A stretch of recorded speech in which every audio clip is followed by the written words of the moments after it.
What happens when Hollywood's most disciplined man, the very definition of control, faces off against television's most fearless provocateur? What begins as a calm morning chat soon explodes into chaos that no one could have seen coming. Before we dive into this incredible story, make sure you hit that subscribe button and let me know in the comments what you think really caused Tom Cruise to completely lose it on live television. This isn't your typical celebrity meltdown, no scripted moment, no rehearsed lines. This is raw, shocking, and absolutely unforgettable. A moment that shattered the illusion of perfection live on television. Tom Cruise. The name alone feels like power. For 4 decades, he's been the face of dedication, the man who risks his life for his art, the perfectionist who arrives hours early, and the legend who treats every crew member with the respect of family. He's the gold standard in an industry known for ego and excess. For 40 years, he never cracked, never lost control. Until that morning. The morning Joy Behar decided to test the unshakable. What you're about to witness is what happens when relentless provocation collides with decades of suppressed emotion, when the calmest man in Hollywood finally hits his breaking point, when the smile fades and the truth finally erupts. That morning, the studio lights burned brighter than usual. The air buzzed with energy. No one, not the producers whispering in headsets, not the hosts fixing their makeup, not even Joy Behar herself, knew they were about to capture television history. It all started like any other episode of The View. The date was November 8th. The audience filled the seats, excited for celebrity talk and morning laughs. The familiar red couches gleamed under perfect lighting. The control room hummed with confidence. Another smooth show, or so they thought. Tom Cruise was scheduled for 10:15 a.m. Most stars would stroll in fashionably late, but Tom, he arrived at 8:30. Not with a full entourage or flashing cameras, but with a single publicist and that unmistakable warm smile. "Morning, everyone," his voice carried across the room. Calm, kind, unmistakably genuine. Crew members turned, surprised. They'd seen it all. The arrogant A-listers demanding sparkling water at precise temperatures, the influencers glued to their phones, the actors who refused to speak off script. But this was different. Tom Cruise was shaking hands with camera operators, asking the makeup artist about her weekend, learning the names of the production assistants. "Mr. Cruise, you really didn't have to come this early," one producer said, nervous but flattered. "Tom, please," he corrected with a smile. "I like to get a feel for the space. Plus, I didn't want to rush anyone. Your time matters too." Nobody knew it then, but that calm kindness was the quiet before the storm. By 9 a.m., the hosts began to arrive. Whoopi Goldberg was first, lighting up when she spotted Tom. The two hugged like old friends. They'd worked together years earlier on a charity project. Next came Sarah Haynes, practically glowing with excitement. Even Sunny Hostin, usually the most reserved, seemed unusually animated. And then Joy Behar walked in. Those who knew her recognized that look immediately. The sharp eyes scanning the room, the slight smirk that didn't reach her eyes. She was sizing things up, calculating, preparing. "Tom, wonderful to have you," she said, extending her hand. "Joy, thanks for having me," he replied, still smiling. "I've always respected how real your show is." Her smile widened, just a fraction. "Oh, we definitely keep it real here. That's our specialty." The words lingered in the air like a warning. Whoopi glanced over, reading the tension instantly. But before anyone could react, the moment passed, buried beneath the pre-show buzz. Tom waited in the green room, reviewing notes for his upcoming interview.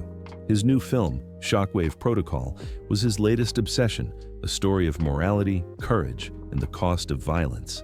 He'd trained for 8 months, performed impossible stunts, and fought to keep a vulnerable scene that studios had begged him to cut. That scene mattered to him. It showed the pain behind the hero, the humanity Hollywood often hides. He had no idea he was about to experience that same kind of vulnerability, not on a movie set, but on live television. At 10:12 a.m., the producer gave the cue. "We're ready for you, Tom." The audience erupted as he stepped onto the stage. The energy was electric. Tom smiled, waved, and settled into his seat, calm, collected, every bit the Hollywood professional. Whoopi started the segment with her trademark warmth. "Welcome back to The View. We're so thrilled to have Tom Cruise with us today." "Thank you for having me," Tom replied, relaxed and open. "This is fantastic." For the first 8 minutes, everything went perfectly. They talked about shockwave protocol, the stunts, the intense training, the young cast he mentored. The audience laughed, clapped, leaned in. Tom was charming, articulate, completely at ease. Sarah asked about his workouts. Tom gave credit to his stunt team. Sonny asked about mentorship. He spoke passionately about passing down values, respect, commitment, and hard work when nobody's watching. Meanwhile, Joy Behar stayed quiet, watching, waiting. Those familiar with her style knew what that meant. She was studying him, looking for the moment, the opening. She let the others build comfort, laughter, and warmth, because comfort makes people drop their guard. And Joy Behar's interviews? They were never about comfort. They were about control. Then, around the 10-minute mark, she leaned forward. Her posture changed. The mood in the studio shifted, though no one could say why. "Tom," she said suddenly, her tone sharp but casual. "Can I ask you something?" It was the kind of question that sounded harmless, but wasn't. Tom turned to her, still smiling. "Of course. You talk a lot about values and responsibility," she began, "about mentoring, about professionalism. But I'm curious, how do you reconcile that with some of the choices you've made in your personal life?" The air in the studio froze. Whoopi's smile faltered. Sarah's laughter died in her throat. Sonny's hand clenched around her note card. In the control room, a producer whispered, "Oh no." But Tom stayed calm. His smile didn't fade, though his eyes sharpened. "I'm not sure I follow," he said evenly. "What choices are you referring to?" Joy leaned back, that faint smirk returning. "Well, you've been married 3 times. You've had very public relationships that ended very publicly. You've also been linked to some controversial organizations. And yet, you talk about values, about responsibility. Don't you think that's—" "Joy," Whoopi interjected quietly, sensing danger. But Joy wasn't stopping. "Don't you think that's a little contradictory?" The silence was suffocating. This wasn't a question. It was a trap, a personal ambush disguised as journalism. Tom sat still for a full 3 seconds. Then he spoke. "Joy," he said softly, "that's an interesting way to frame a question. No anger, just clarity. Calm, razor-sharp clarity." He understood exactly what this was and what he was about to do next. Joy Behar leaned back in her chair, eyes locked on Tom like a hunter waiting for movement. She had made her move, and now she was watching to see if he would flinch. The studio lights seemed suddenly harsher, the air thicker, every eye on set flicking between them. Whoopi glanced toward the control room, silently begging the producers to cut to commercial. But they didn't. The red light on the main camera stayed glowing, live, unblinking, recording every second. For a brief, surreal moment, it felt like the whole world was holding its breath. Tom's smile was still there, polite but different now, tighter, quieter, his control visibly flexing beneath the surface. "I'm not sure I follow," he repeated calmly. "What choices are you referring to?" The words were gentle, but everyone could feel the shift. The way his tone sliced clean through the tension. It wasn't fear, it wasn't submission, it was warning. A warning Joy didn't hear. She tilted her head, feigning curiosity. "Oh, you know exactly what I mean," she said lightly, her voice smooth as glass but with that familiar edge that audiences had come to recognize, the tone she used when she smelled blood in the water. "You've been married 3 times, had relationships that ended publicly and been associated with, let's say, some controversial organizations. You talk about values and mentorship, but a lot of people watching might see a contradiction there." The moment the words left her mouth, a chill ran through the room. This was no longer about a movie, no longer about the craft or the art. It was personal now, brutally personal. The kind of question designed to make headlines, not conversation. Whoopi shifted uncomfortably. Sarah's bright, open smile was gone. Even Sonny, who rarely reacted visibly, looked down at her notes, pretending to read something, just to avoid meeting anyone's eyes. The audience didn't know whether to cheer or cringe. A few awkward laughs bubbled up, then quickly died out. But Tom didn't move. He didn't blink. Instead, he inhaled slowly and then exhaled with precision, as if steadying himself before a high-altitude stunt. When he finally spoke, his voice was steady, dangerously steady. "Joy," he said softly. "That's an interesting way to frame a question." The way he said her name sent a tremor through the set. It wasn't anger, not yet. It was something more controlled, more deliberate, the sound of someone drawing a line in the sand. "I'll answer that," he continued, his tone firm but composed. "Yes, I've been married 3 times. Each marriage ended privately, and out of respect for those people, I've never turned those experiences into entertainment. I've made mistakes like anyone, but I've never hidden behind excuses. I take responsibility for my life. Always." Joy crossed her arms, pretending to stay composed, but her smirk flickered for the briefest moment, a hint that she hadn't expected him to meet her head on. "Well," she started, trying to regain control, "it's not about blaming you, Tom. It's about being honest with the audience. They see your image, your reputation for discipline, your—" "My work ethic," Tom interrupted gently, his voice cutting through her sentence like a scalpel. "Yes, they do, because that's what I put into the world, the work. That's what I control. My professional life is built on commitment, respect, and showing up, no matter what's happening behind the scenes. My personal life, Joy, is private, painful sometimes, but mine." The way he said "mine" landed like a hammer. The audience fell completely silent. The only sound was the faint hum of the studio lights. Then Joy, perhaps feeling the silence tightening around her, made her fatal mistake. She pushed further. "But Tom," she said, her tone sharper now, "your personal choices matter when you present yourself as an example of responsibility.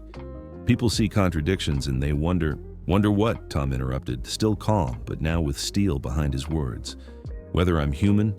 Whether I've made mistakes like everyone else?" His voice deepened slightly, and for the first time, Joy hesitated. But she pressed on. "Whether the beliefs you've supported, the organizations you've aligned with, are compatible with the values you preach." It was the shot she'd been saving, the question she thought would break him. She leaned back satisfied, confident she'd landed her punch. But then, silence. Long, suffocating silence. And then Tom said it. Just one word, low and final. "Stop." The entire set froze. Whoopi's mouth dropped open slightly. Sarah looked from Joy to Tom as if waiting for someone to intervene. The audience held their breath.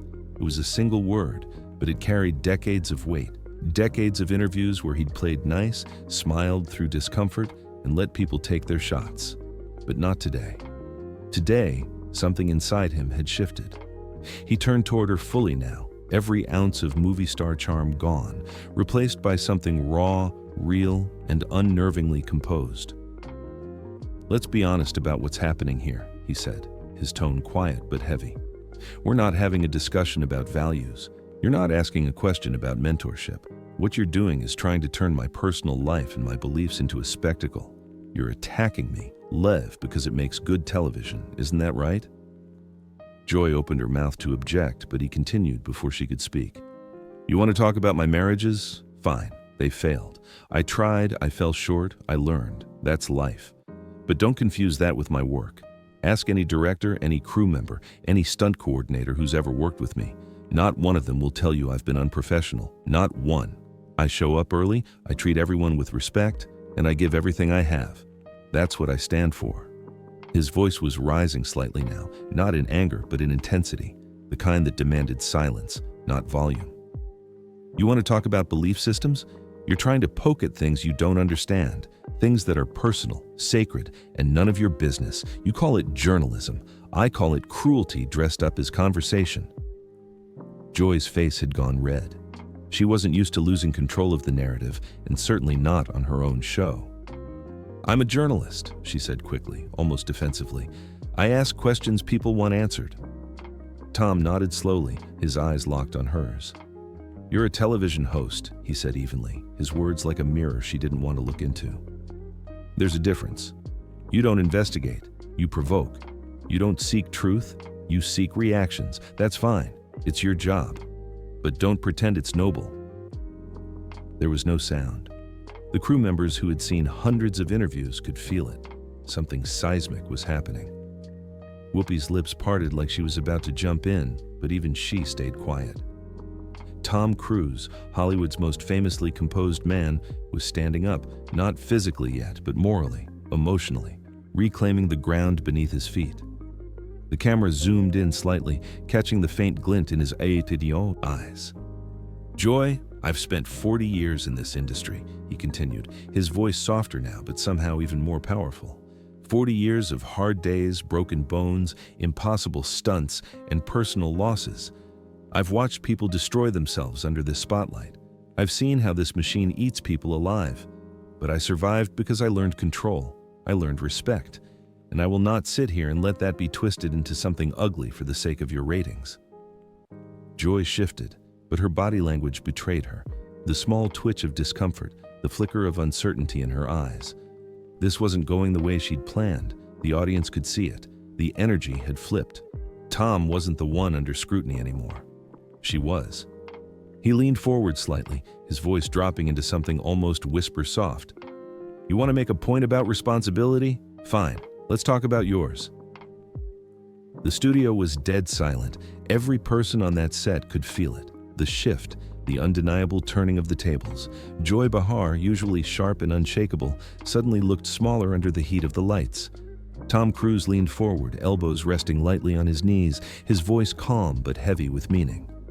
"You sit in that chair," he said, never looking away from her, "and you speak to millions of people every day. That's power, Joy. And with power comes responsibility. The responsibility to treat people like human beings, not stories, not headlines, not easy targets." The weight of his words filled the air like smoke. No one dared move. Tom continued, his tone steady but gaining quiet force with each sentence. "I came here to talk about a film, about art, about discipline, about what it takes to give everything to something you believe in. But you decided to make this about my personal life, about my faith, about pain that doesn't belong to you." His gaze softened for a brief second, as if looking past Joy and straight through the camera lens. "You think it's your job to expose people. But what if your real job, the part everyone forgets, is to understand them?" Joy tried to regain her footing, straightening her posture, forcing a small laugh. "Tom, you're being a little dramatic," she said, trying to hide the tremor in her voice. But Tom didn't flinch. He didn't even blink. "No, Joy," he replied firmly. "What's dramatic is the way we treat each other, the way we tear people apart because it's easier than showing empathy. You call it honesty. I call it cruelty with a smile." The entire room felt the words like a punch in the chest. The energy shifted again, more powerful now. Not anger, but conviction. Tom sat taller, his every movement deliberate, composed.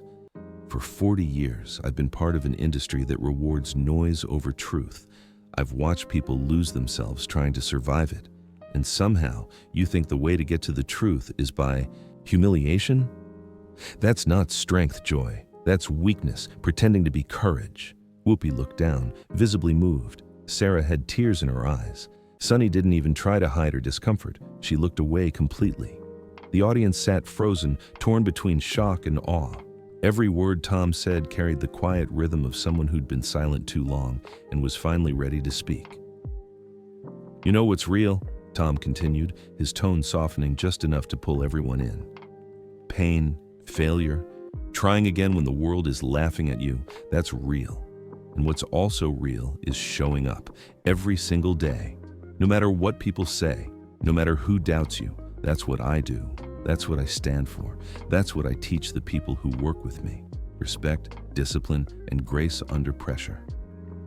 He paused for a moment, his eyes lowering briefly before meeting hers again.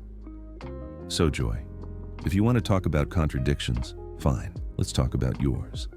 Because if you believe tearing people down on national television is honesty, then maybe the contradiction isn't mine." The words hung in the air, impossible to ignore. Joy's mouth opened, but nothing came out. For perhaps the first time in her long career, she had no words, no comeback, no clever deflection. Just silence. Tom stood up. The movement was slow, deliberate, powerful. It felt like the whole room leaned back as he rose. He unhooked the small microphone clipped to his shirt and held it in his hand for a moment, staring down at it. Then he looked directly into the main camera, not at Joy, not at the hosts, but at the millions watching at home.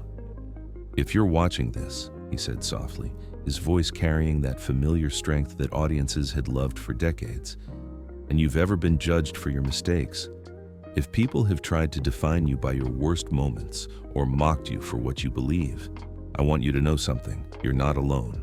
You don't owe anyone an explanation for your pain. You don't have to let anyone turn your life into entertainment." His words were slow, measured, heartbreakingly sincere. Your worth isn't decided by gossip, by headlines, or by people who only know half the story. Your worth is in how you live, how you treat others, how you get back up after falling down. The audience was silent. Then, softly, almost timidly, someone began to clap. Then another. Then another. Within seconds, the entire studio was on its feet.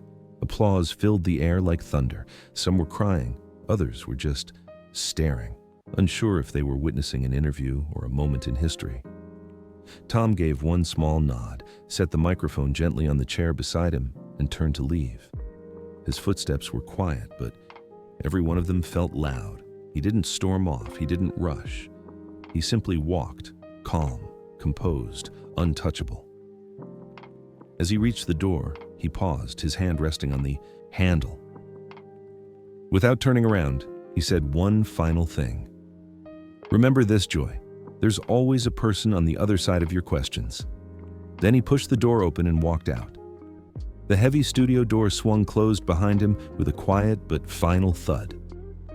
For several seconds, no one moved.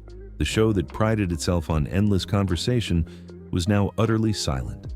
Whoopi stared at the empty chair. Sarah wiped her tears. Joy Behar sat frozen, her expression caught somewhere between shock and regret. The audience didn't know whether to clap again or just sit in awe of what they'd seen. What followed that morning would echo far beyond that studio. Within hours, the clip spread like wildfire across the internet. Millions of views, endless debates. Some called it a masterclass in composure, others a moment of overdue reckoning. Commentators argued, headlines screamed, but one thing was certain: everyone had seen the real Tom Cruise that day. Not the movie star, not the media image, the man. Joy Behar released a statement later, calling it a spirited exchange between two passionate people. But few believed it. The public had already made up its mind. Tom Cruise hadn't lost control. He'd reclaimed it. In the following weeks, Shockwave Protocol broke records at the box office. But it wasn't just the film people were talking about. It was that moment. The morning television would never forget. The moment a man who built a career on control finally let the truth out, not as a performance, but as a declaration. And that's what made it unforgettable. Because in a world obsessed with tearing others down, one man stood up, told the truth, and walked away with his dignity intact.